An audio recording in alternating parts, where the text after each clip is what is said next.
আজকে আমি একটা রেসিপি বানাতে চাইছি। সেই রেসিপিটা হচ্ছে চিকেন কষা।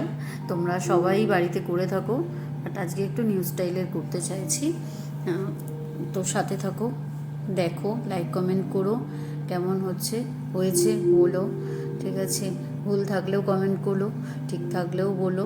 আমার ছেলের আজকে স্পেশাল, তো এই কারণে করা হচ্ছে।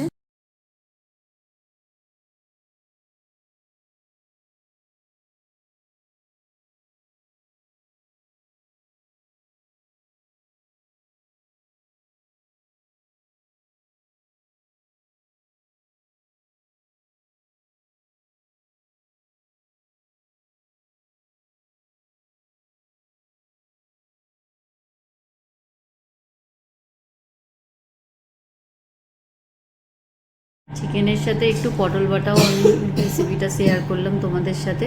তোমরা দেখো, এটা গরম ভাতে খুব ভালো লাগে। তোমরা বাড়িতেও চেষ্টা করো, খুব ভালো লাগবে। এর সাথে একটুখানি রসুন দেবে, কালো জিরে দেবে, কাঁচা লঙ্কা দেবে, দিয়ে মিক্সিতে পেস্ট করবে, করে আবার ফ্রাই করবে। গরম ভাতের সাথে একবার খেয়ে দেবে, জাস্ট ওয়াও লাগবে।